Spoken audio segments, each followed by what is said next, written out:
Before we get into the story, hit that subscribe button to support Battle Mode Stories and drop a comment with where you're tuning in from. In Afghanistan, some mountains don't just watch you, they remember. Anjuman Pass is one of those places. Every rock seemed to conceal a secret. Every shadow swallowed sound as though it had never existed. In 2019, a ranger team ventured into these tunnels to locate a missing soldier, and what they discovered was so sensitive, the Pentagon wiped it from official records. Call sign Blackjack.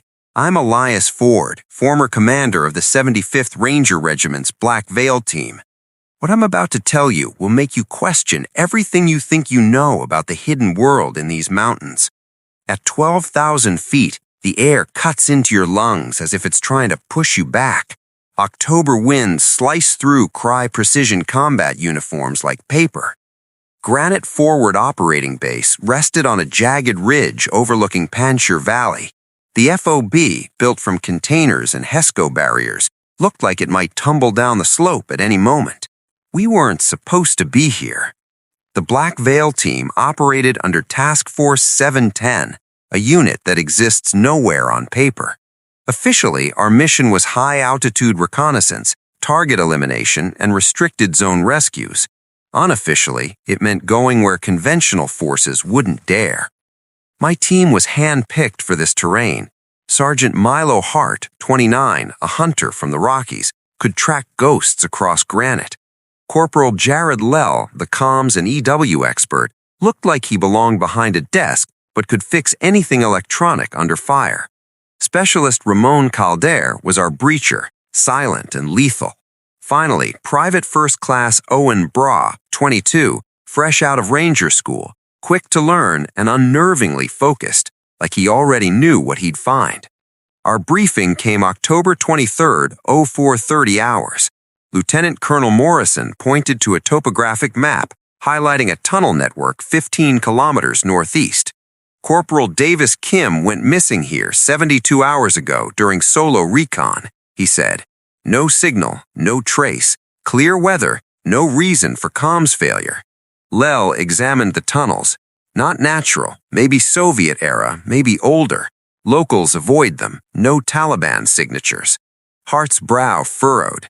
Weapons cache unguarded and silent. Doesn't fit. Dr. Sarah Vance, an oversight officer we'd never met, handed over old photographs. In 2009, a Chinook went down in this pass. 7 aboard, only 3 bodies recovered. Officially, mechanical failure. Evidence shows otherwise. No impact damage, no claims. The recovered bodies had been dead only a week. Kim knew the history. He'd volunteered specifically to investigate these tunnels.